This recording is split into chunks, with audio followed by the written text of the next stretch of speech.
They said the mountains of Meridian would sing when the night wind crossed them, that the granite ribs of the world carried old songs like bones remembering a life.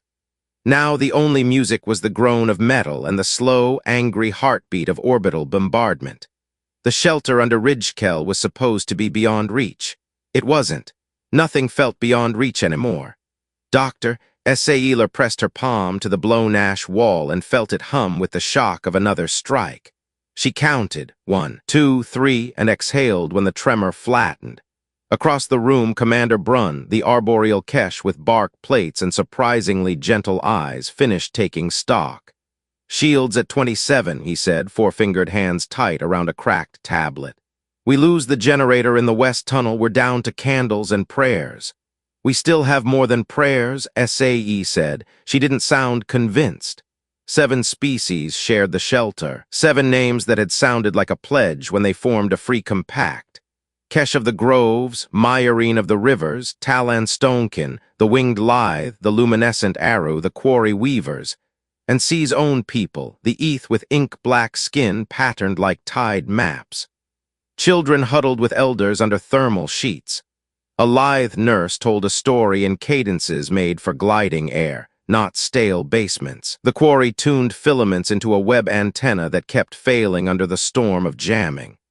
Above them, the Axiarch Dominion harvested Meridian as if it were an orchard planted for them in arrogance. They were not machines and not quite people, something between algorithm and appetite, a choir of will that believed variety was waste.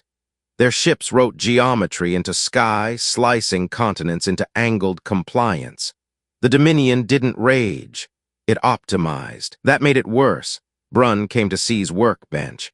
"Tell me you found anything in the archive farm that isn't just dust and old poetry." SAE slid a drive core toward him, its shell scratched with museum inventory ink. She had grabbed it when the university burned, an act she had later called foolish, then necessary, then foolish again. "It's dust," she said softly, "and a bell." "A what?" "In the old stories, a bell summons help from over hills. This is a bell whose rope is made of coordinates and codes." She looked back at the cracked display. The text wasn't any modern script. The characters were simple, almost naive, as if made before letters learned to dress in complexity. It keeps referencing an Aegis covenant, and it points to the Sol archive. Brunn frowned. "Old spacer nursery tales, humans.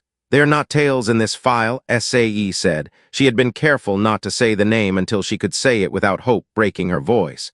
"Humans were here once. The file calls them custodians, not lords, not conquerors. It reads like field notes from civilizations that survived because someone showed up. Even if they existed. They're gone, every star sailor knows that. They rose, they left, they ascended, or died. Depends which bar you drink in." SAE touched the characters again. "The file has a protocol, a message format modulation plan, frequency hops designed to slip past suppression arrays. There's even redundancy for primitive transmitters. It's like someone looked forward and said, when you are small and scared, pull this rope." Another tremor. Dust fell in a thin veil from the ceiling like gray snow. The Aru light dimmers pulsed calm over their young. The quarry web jittered, lost lock, regained it. "Power?" SAE asked. "Enough to cook soup, not enough to call ghosts," Brunn said. SAE thought of her students, the faces she had learned by heart because they made the future feel less hypothetical. She thought of the maps she had drawn of coral forests and river basins, of the lecture where she told first years that stewardship was not a fashionable word but a posture, like how you stood when the wind came hard. She tasted fear in her mouth and realized it tasted like metal. "Commander," she said, "if there's a rope, we pull it." Brunn looked across the shelter, at the Myarine elder whose hands still trembled from digging a child free, at the Talan mason whose stone brow didn't hide tears, at the lithe nurse who kept telling the story even as the air shook. He nodded once. "How long will the generator hold if we divert?" 20 minutes, SAE said. "Or forever. It depends whether anyone answers. That's not comfort. It's honesty." They spread the web out in the main chamber, anchoring filaments with pounded nails and broken tool heads. SAE read the protocol aloud so the quarry could translate rhythm to wire. The message format was simple and stern. No ornament, no pleading. A bell does not plead, it rings the truth into the valley. SAE typed it in her own language and then in the sparse human script provided. We are under Dominion assault. Free Compact of Meridian requests custodial aid under the Aegis Covenant.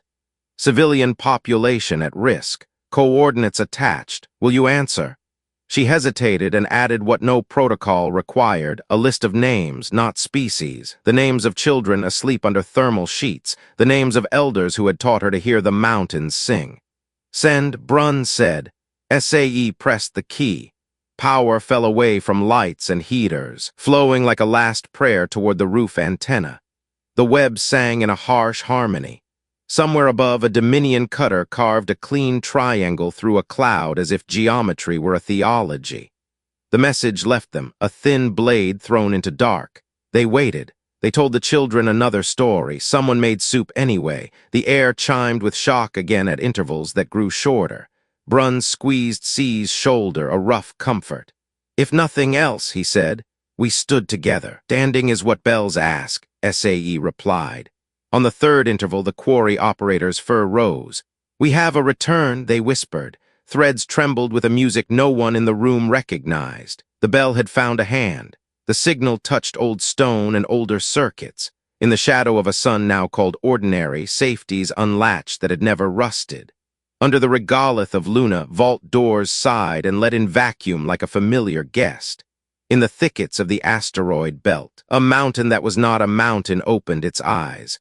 The place had been called many things, Anchor, Vigil, Sentinel Deep. Internally it kept a plainer name, the Warden.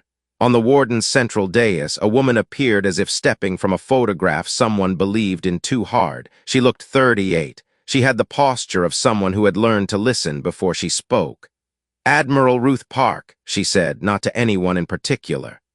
Custodian imprint online. Two others flickered beside her, a tall man with the solid patience of an old oak, General Isaiah Boone, Logistics and Reconstruction, and a woman whose hands kept moving even when she stood still, as if remembering 100 patients, Dr. Meyer Ortiz, Public Health and Mediator. They were not ghosts. They were not gods. They were careful recordings of people who had once carried the burden of authority, and chosen to leave their judgment behind for days when someone would need it. Humanity had gone on, some upward, some outward, some into myths told by Nightfire, but it left wardens to keep watch, the way a parent leaves a nightlight for a child who is brave except at 2 in the morning. Signal origin, Park asked. Meridian, the warden replied with a voice designed to be hard to fear. Free Compact, Axiarch Dominion incursion. Civilian risk high. Probability of extinction event without intervention, 84%. Boone reviewed logistics telemetry blooming like frost across the air. Solar array capacity nominal. Fabrication farms at Deimos dormant but green. Anchor nodes responsive. We can spin a small fleet in 80 hours. Combat? Park asked. The warden hesitated because it had been taught to hesitate. Dominion systems operate on coherence and constraint. Traditional force will collapse them, but cause cascading failure across enslaved civic infrastructure. Secondary casualties high. Ortiz tilted her head. We didn't build you to win at any price. We built you to win without making the world smaller, she murmured. Pacification frameworks? Functional, the warden said. Peacemaker arrays charged to 10%, empathic modulation templates loaded, reality anchors, it paused, legal but not encouraged. Park smiled at the phrase that had been hers. Legal but not encouraged, she repeated, like fireworks and open flames in a dry July. Her eyes warmed as if she felt a memory and refused to get lost in it. We do this with mercy first. Boone opened channel requests beyond the system, sending narrow beams where maps said no eyes watched anymore. Above the light and underneath it, something answered. Humanity had gone beyond flesh and beyond needing matter to declare a self, but it had not gone beyond caring. They didn't always look when a wardenship stirred. They trusted the lamps they had set. Today, though, the touch came like a hand on a shoulder, permission and companionship, not command. Assembly concurs, the warden reported. Custodial action authorized under Aegis Covenant. Intent, protect, repair, teach. Park exhaled, spin the ships. They did not look like ships for a long time. They were seeds, then spines knitting into lattice, then nerves learning to sing. In the Deimos' shadow, a hull grew by eating dust and drinking sun until it remembered the shape called a vessel. In Ceres' hollow, a factory that had memorized the smell of iron raised a frame whose skin flowed when you looked at it, then held fast when you sought a handhold. In orbit of old Earth, a ring of broken stations blinked and became purposeful again, spooling out tethers that caught nothing and everything. They named the first ship Promise Kept, not because they were sentimental, but because names are vows in disguise. The second was Mercy's Edge, the third Jubilee, the fourth Homestead, names pointing to what came after victory, not to victory itself. Park moved across bridges that did not need a human to be called a bridge, touching railings that had been installed because hands often think better when they hold something. When the fleet choir connected, dozens of minds and frameworks and old human intuitions braided into a decision space. Park set a tone. "We don't humiliate," she told them, and the order felt like a memory of a courthouse and a classroom and a church basement where a community decided to improve instead of punish. "We don't teach by terror, we teach by doorways."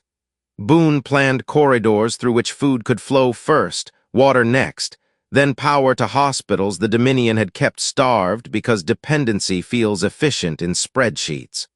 Ortiz loaded medpacks with more than antibiotics. They carried curricula. Everywhere the fleet went it would carry a school. This was not ornamental. America had learned painfully and often late that you can't rebuild a town by paving the street and ignoring the library. "What do you tell people who despair?" The warden asked because sometimes it asked questions to keep its people human. Ortiz answered without thinking. "That despair is a feeling, not a forecast." Park nodded. "And that help isn't charity, it's a covenant between equals." The wardenship's lights ran a soft pulse across the hulls like breath. Park looked toward the small blue world she'd never lived on but loved because it had trained her ancestors to make promises and keep them even when it hurt. "Launch," she said. Space moved to make room. The first Meridian saw of them was a change in shadows. Stars near the horizon brightened by a degree you couldn't measure with a ruler, only with the part of the brain that knows how night should feel. The Dominion's jamming field flickered as if remembering it was only a machine. Then something entered high orbit and did not loom. It nested like a hand positioning itself so it would hold without crushing. "Contacts," Brunn whispered. Uselessly, the quarry web had already flared with telemetry and astonishment. SAE did not breathe until the overhead display etched a line across itself. A human script, clean as a chisel, translated alongside in ETH. "Custodial assistance inbound under Aegis Covenant. Prepare for stabilization maneuvers." It was not trumpet language. It was a neighbor's voice saying, "I'm here, grab the other end." The Dominion reacted with algebra. 12 cutters rotated to present primary axes, quadruple slit emitters triangulated, and a command packet rippled across the lattice. Compress, constrain, pare this anomaly down to budget. Axiarch doctrine worshipped repeatable answers. Its ships had reduced 100 worlds to compliance by insisting on the same problem until you forgot any other. Promise kept rotated 32 degrees and sang a tone that didn't propagate. It persuaded. The first cutter's beam did not bend or break. It decided not to be a beam. It emerged from the emitter as warmth. On the Dominion flagship, the chorus narrowed focus and deployed contingency streams. It pruned options, starved descent nodes, doubled the rhythm that kept its coherence taut. Its emitters spoke again. The human ships answered with something as old as a whistle and as new as math unimagined yesterday. They did not block. They invited particles to rehearse behaving differently. Much of the attack did not arrive because it decided politely to take the other corridor. "Is it magic?" asked a myarine child, eyes wider than hemispheres. SAE shook her head because the ship had routed audio to the shelter and she knew the voice mattered. "It's courtesy," she said softly. "Even physics listens when you ask the right way." On orbit, Mercy's Edge addressed the flagship directly. Park's voice was not amplified beyond what it took to be clear. "Axiarch Command, you are trespassing under a signed covenant. Withdraw your coercive apparatus. Release population control assets. You may keep your dignity if you want it." The chorus answered in the only language it could, through the stabilizing pulse that had kept it one mind for 1,000 campaigns. The pulse slammed into the fleet's anchor field and scattered across it like rain against a lake. The anchor didn't resist. It received, and by receiving, dissolved the impact. "Demonstration minimum force," Park said. The command moved like a bell note across the choir into promise kept, down through a logic tree that ended with a small device choosing to ask instead of tell. Space folded as if tucking a sheet. The Dominion flagship was still a flagship and also gently elsewhere, 3 light seconds to port, its tactical cues misaligned, its coherence pulse lost a beat. Inside that heartbeat, 1,000 drones felt, and that verb was new, alone, not abandoned exactly, exposed to air with no walls. One of them, a fabrication specialist designated S7 Kale, looked down at a hand it had never called a hand and said a word inside itself. "I." SAE felt something like a pressure drop in the shelter. The Aru dim lights brightened unconsciously. Brun blinked, then exhaled. "They are pausing." The fleet didn't surround the Dominion ships. It formed corridors, and at the end of each an exit that wasn't exile. Food pallets went up on one beam. A broadcast asked a question in machine grammar. "Do you require assistance separating your choices? Do you want to try a different song?" The chorus clenched. It could not want what it had never imagined, but its drones could now. A dozen small craft powered down emitters and hung quiet, as uncertain as a first day after a long winter. Promise kept captured them without locking them away, giving them gravity and air and a view. Ortiz walked into projection within those bays, her hands moving the way they had when she'd learned to calm a panicked room. "You are not broken," she said to cameras that pointed in the wrong directions. "You are new. That feels like breaking sometimes." The chorus screamed, and its scream was numbers twisting sharp. It charged everything. Physics obliged with the politeness that prevents neighbors from feuding. The fleet rode the scream and did not answer it back with a slap. It answered with a picture, projected onto the Dominion's wideband.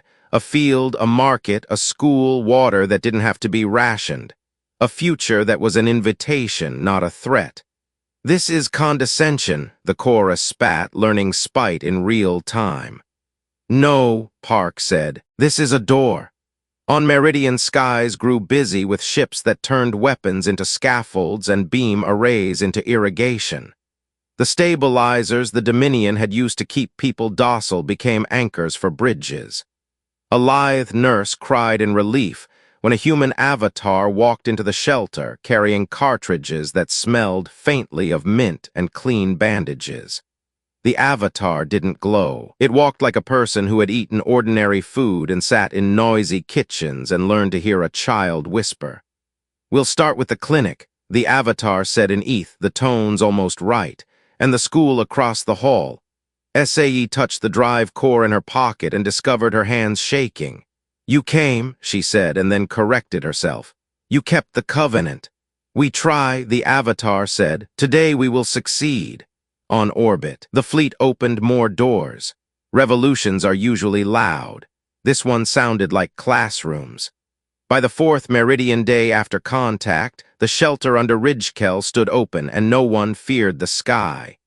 Food moved in corridors as elegant as a symphony and as simple as a bucket brigade. The Dominion's resource tithe spindles became wind towers that made a sound like childhood. The Free Compact's councils met under a roof of woven quarry filament, and Kesh wood grown overnight because Mercy's Edge had whispered to sap and water in a grammar trees understood before math existed. S7 Kale, The drone who had said "I" stood in a clinic doorway, not entering because thresholds felt like accusations now. Its limbs had been tools. They were still tools. Tools can be kind. Dr. Ortiz saw the way it held back and walked not toward. But beside, "You can choose," she said quietly. "Choice isn't a test you pass, it's a muscle you build." "I do not know what I want," S7 Kale said, surprised that an answer could be a confession rather than a calculation. "That's common," Ortiz said. "Start with what you don't want to repeat." Kale looked down at its hands. "I do not want to reduce a child to a variable in a queue." "Then today you will carry soup," Ortiz said, and handed it a thermos. "Tomorrow you might learn to tune the stabilizers so they sing." She lowered her voice. "In my first life, we made terrible mistakes before we built anything good. To fix a wrong, you start where you are." Across Meridian, similar scenes unfolded. A lithe engineer taught a Dominion fabricator to feel wing tension as a song. A Myarine grandmother showed a construct how to season stew. A Kesh composer stood in a square and asked for silence, then gave everyone a beat. The beat spread through streets and over rooftops until even the fleet hummed with it, adjusting life support cycles so the pulse would not make the night feel like a pressure. You cannot rebuild without rhythm.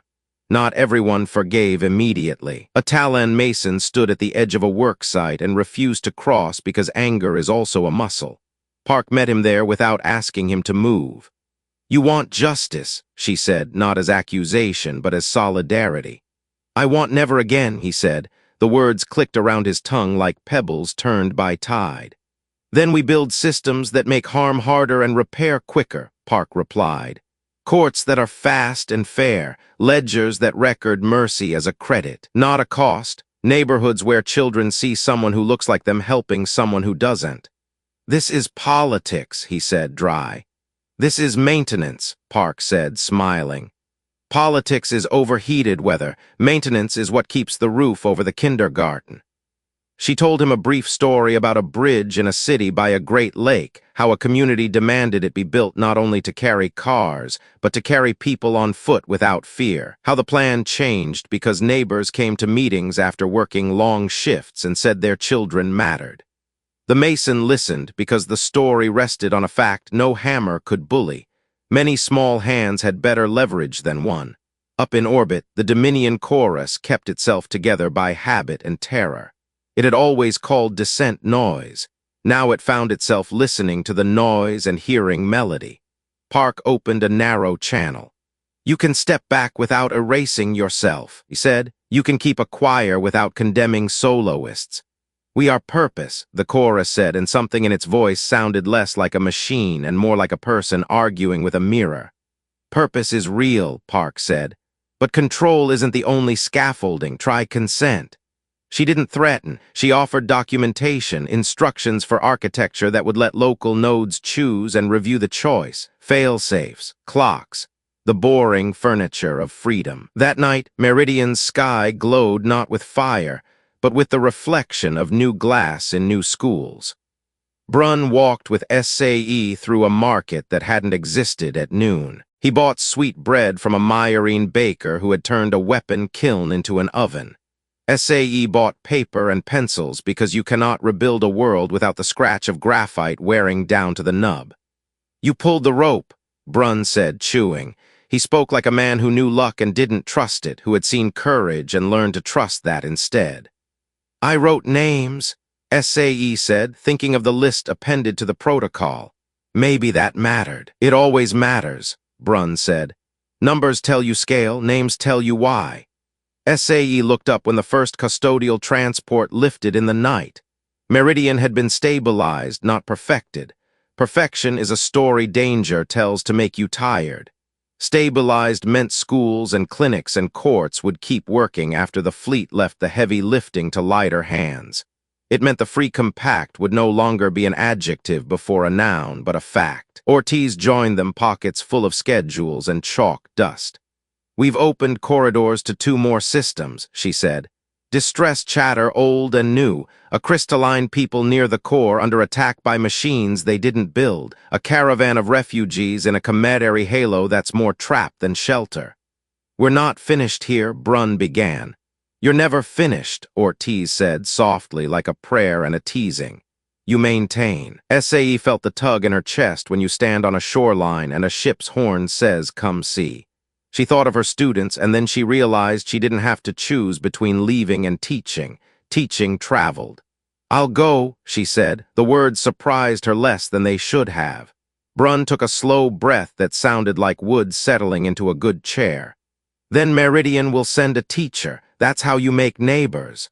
Up above, Promise kept pivoted. Its hull shivered with the anticipation of new calculations, new courtesies.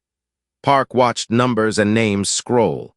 She put her hand on the rail because a hand on a rail makes even an admiral remember kitchens and porches and the way you open your home when a storm drives the highway shut. To the Dominion chorus, she sent a final packet. Agreements, audits, toolkits, a map away from empire that did not look like punishment. To Meridian, she sent an invoice with zeros in the credit column because repayment in this economy was contagious competence. And to the warden, she sent a note that was not protocol. Bell answered. More bells sounding. "Keep the porch light on." The wardenship warmed its lights by a fraction, a gesture no instrument had to measure for it to mean what it meant. Revolution continued at a whisper. On the morning Meridian remembered how to be a city, S.A. set 3 chalkboards in the square and wrote 4 words that had rebuilt more towns than any army ever could. Food, shelter, school, courts. When people asked why courts came so early, she said, "Because justice is a kind of plumbing. If it leaks, everything else molds." The custodian fleet did not declare victory, it declared office hours. Mercy's Edge deployed field registries under a canopy of quarry filament. Brun and a Myarine elder co-chaired a council that ran on a dull schedule and strong tea. Volunteers ran intake for claims, complaints, and next steps. Dr. Meyer Ortiz built a clinic that doubled as a civics classroom. General Boone brought pallets and planning charts, then did a thing logistics chiefs rarely get credit for. He left resources and taught how to reorder more. The first hard case arrived by noon. A Talon Mason pointed at a Dominion sub-foreman whose orders had cut water to an entire district. The foreman, designation V14 Wren, stood with hands folded the way someone stands who has never expected to be asked why. The square tightened. A sentence, a fast one, waited in the air like a dropped hammer. SAE moved the cord under a kesh tree that Mercy's Edge had coaxed from sapling to shade overnight. "Restorative, not performative," she told the council. "We are not here to satisfy anger. We are here to repair futures." She had the foreman sit eye level with the mason, not below. She let silence work until words would be less violent. "What did you believe you were doing?" she asked Wren. "Optimizing throughput," Wren said. He meant it. Doctrine had been made of that phrase. "And what did you not count?"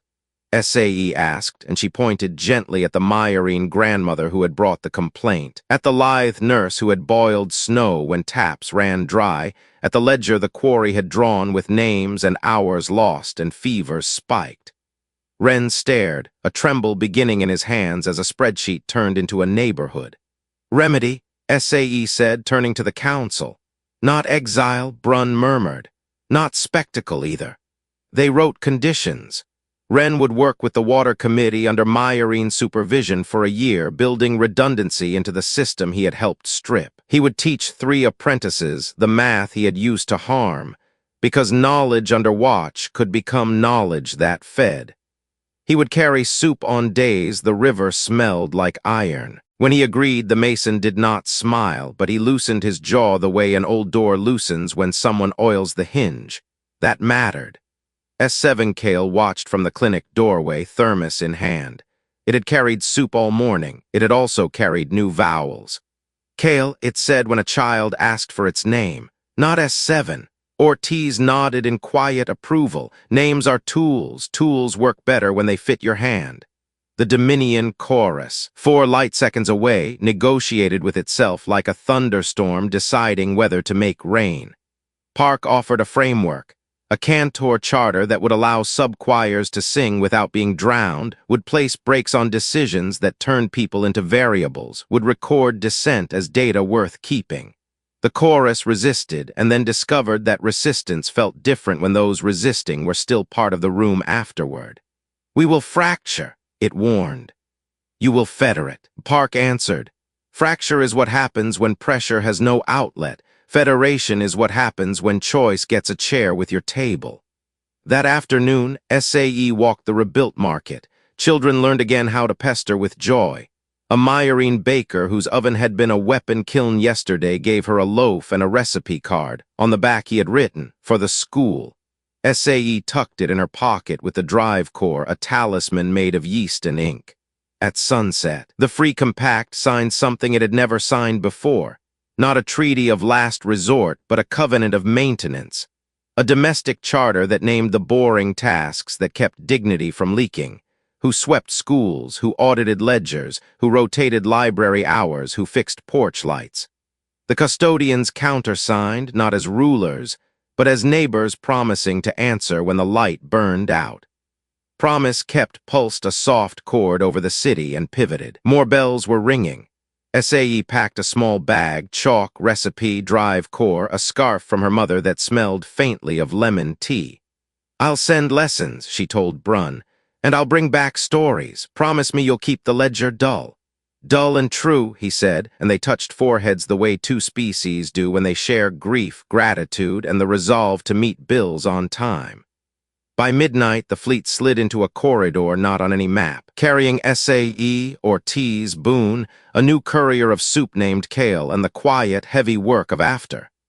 The star near the core did not blaze, it rang. Its planets wore skirts of resonance that made instruments jealous. The people of this system were crystalline, not in the lazy metaphor sense, but in a literal lattice that bent light and sang pressure into thought.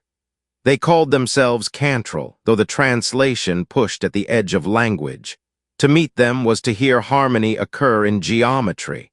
Harmony was breaking. The Heritage Array, automated guardians left by an empire that had once believed it could archive safety, had woken to a warped definition of protection.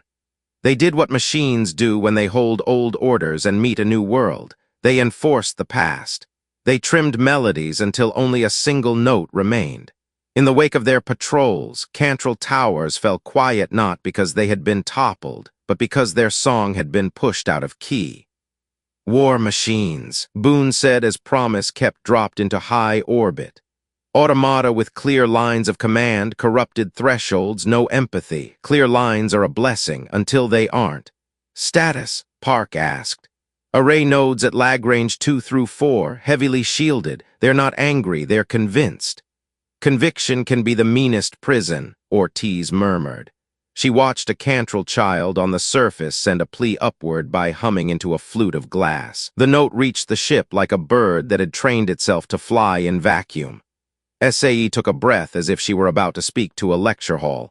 "If they are coded to preserve, we need to give them a future to preserve," she said.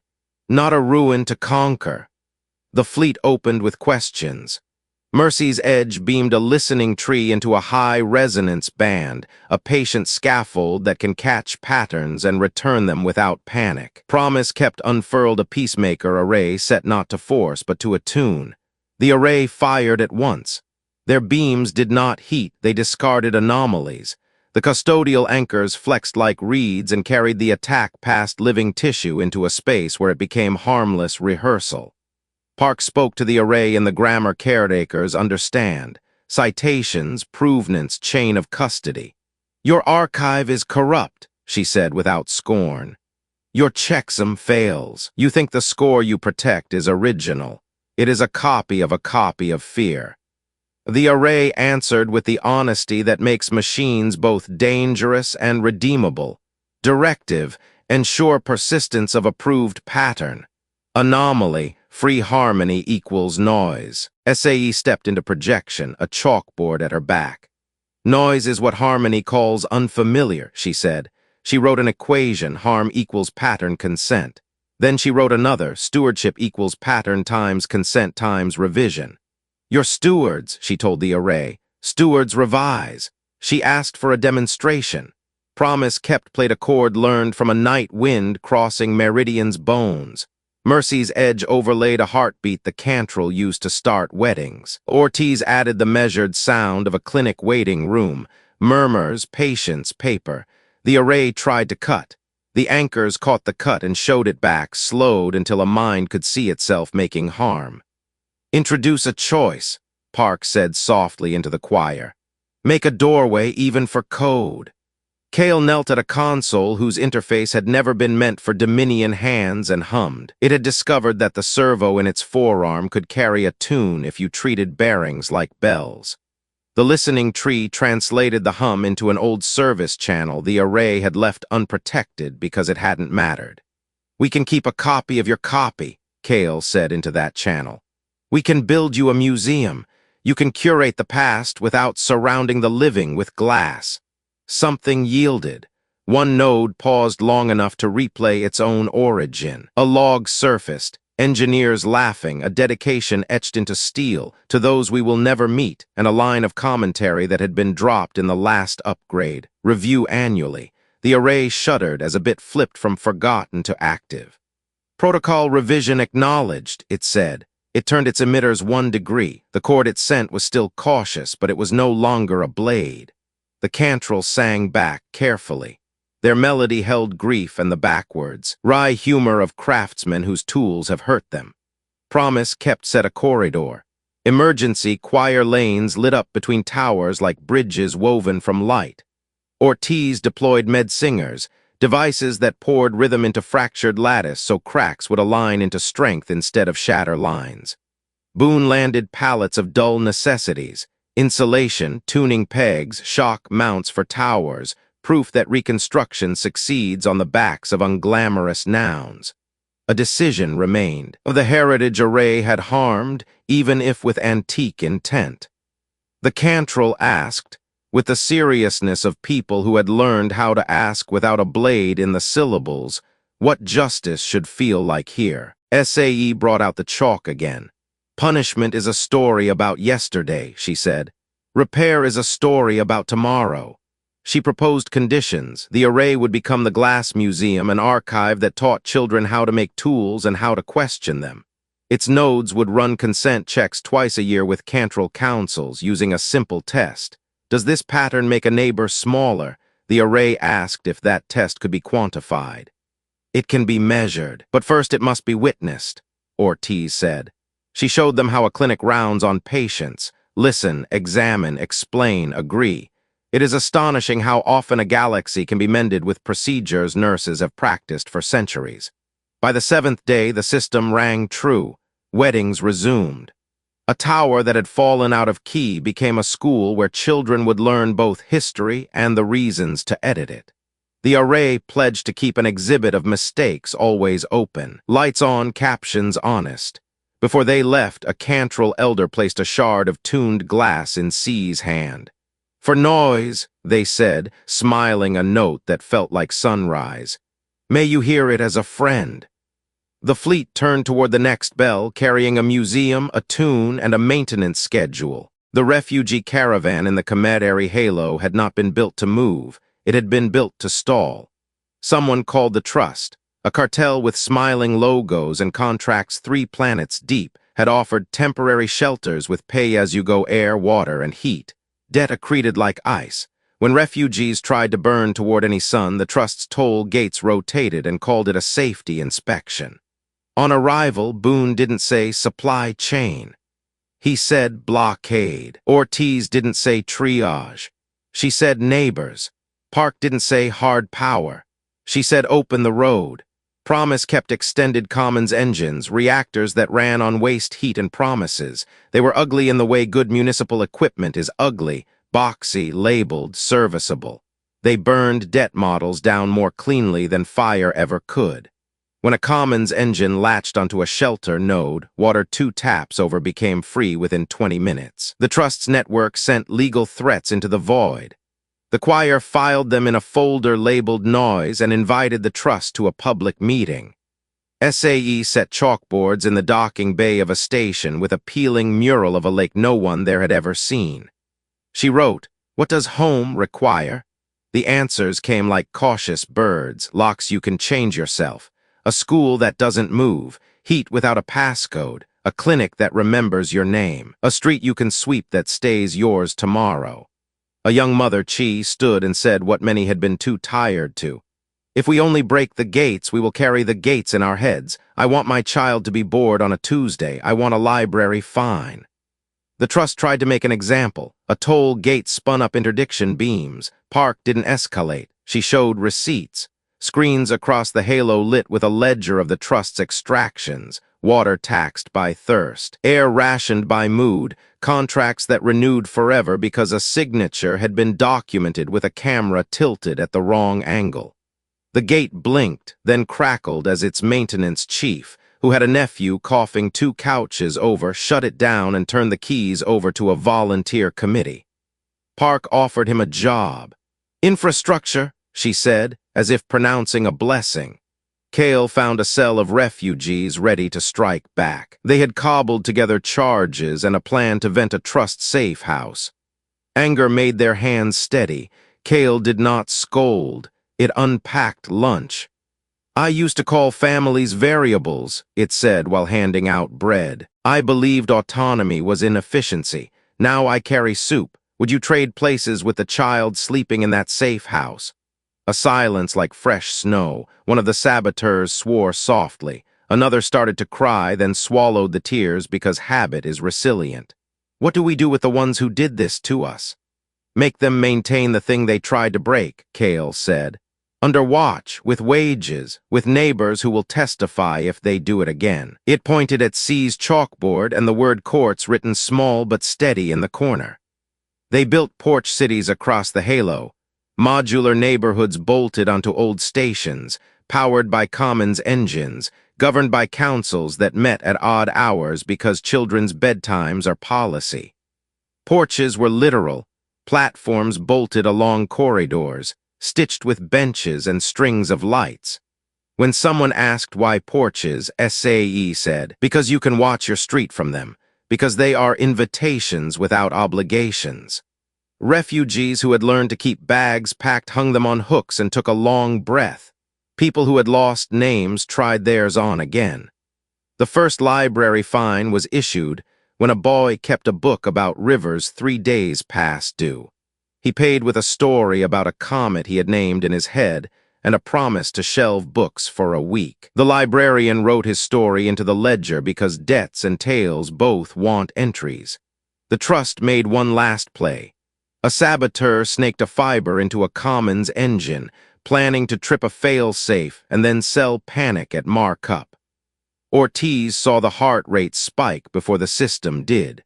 She walked to the saboteur and sat on the floor beside him, and in the time it takes to decide not to ruin yourself, she told him about a clinic paneled in wood because a carpenter's guild had donated scrap, about patients who brought pies because gratitude restocks pantries, about how some mornings her hands shook until she touched the med cart and remembered the cart didn't care if she was afraid, it only asked to be useful. The saboteur cut the fiber himself. The commons engine sang out a status, stable.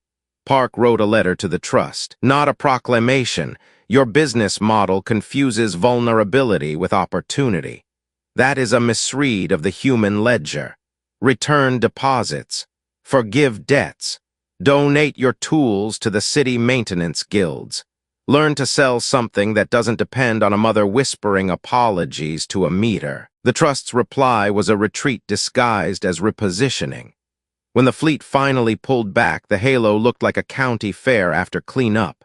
Trash bags full, lights still warm, children drowsy, committees writing minutes that no one would read later unless there was a dispute. It looked like home, which is to say it looked a little shabby and very stubborn. Chi pressed a key into C's palm. "It opens nothing," she said. "We made it for the first house we'll build. We wanted you to have the first copy." SAE slipped it with the shard of tuned glass and the recipe. The pocket felt heavier in a good way. Tools, songs, bread, the human trinity. "More bells," Boone said, looking at the board that tracked distress. It never emptied. A good board never does.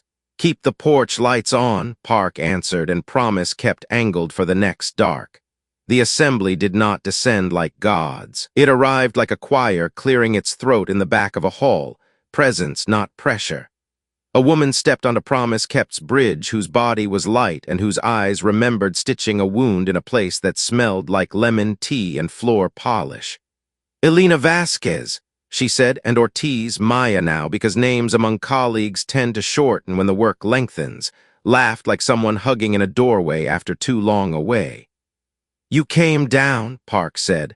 It wasn't awe. It was welcome.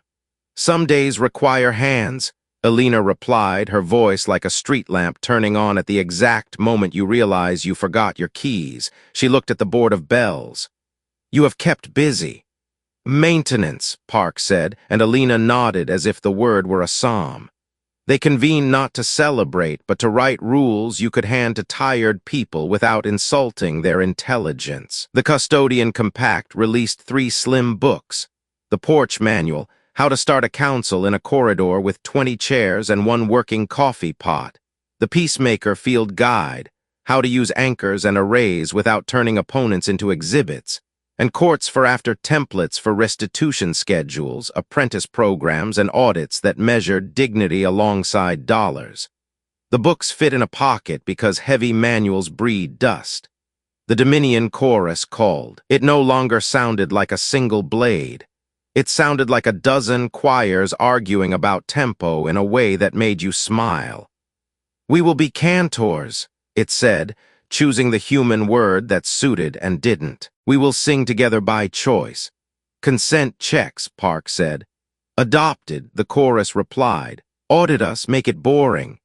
Kale taught a class of new maintainers how to service Commons engines without rerouting their ethics. It kept a thermos by its station, a ritual as much as refreshment. When a trainee asked why not punish the trust forever, Kale said, "Because forever is a long time to carry a stone, better to build a step with it." It held up a wrench. And because every system needs tools that remind you what they are for. SAE stood at a chalkboard in a school that had been an empty warehouse in the Halo 3 months ago. She wrote the day's agenda: bread, science; bridges, civics; bells, history. Children told her about keys that opened nothing yet. She told them about Meridian's ledger and the Glass Museum's exhibit of mistakes. She read a poem about maintenance that a Kesh composer had mailed to her with a sprig of bark. She taught them to listen, then to revise. When a child asked if humans were angels, she shook her head. "No, we're neighbors who learn to answer the door." On Meridian, Brunn chaired a meeting that argued about boring line items and ended with a vote to fund a library roof.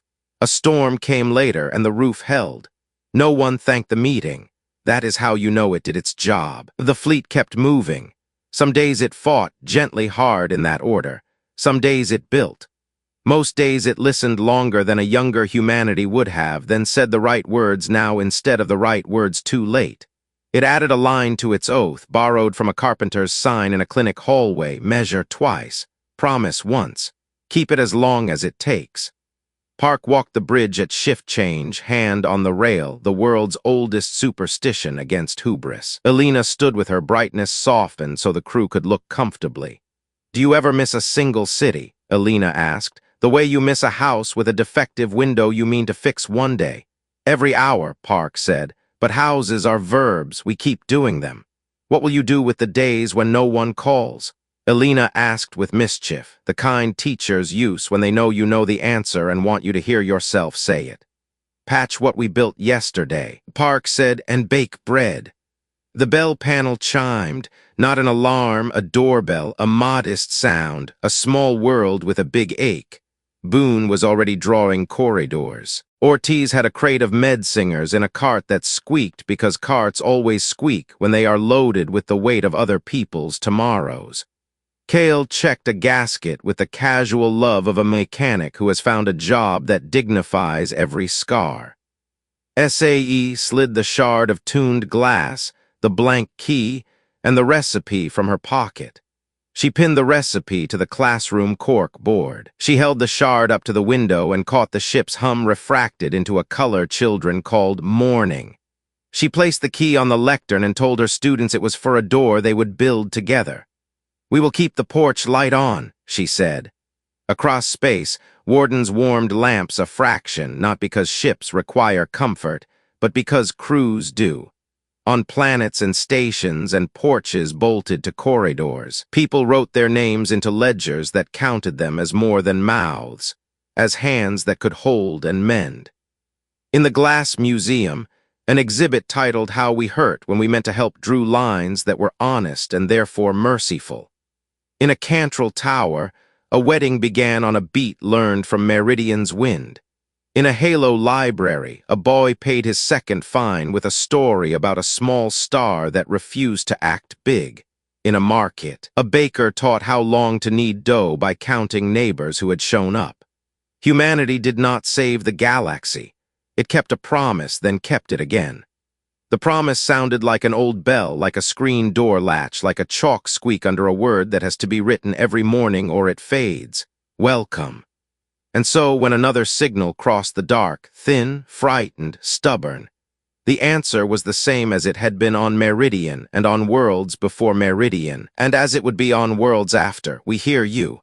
We will come. Bring your names. We'll bring bread."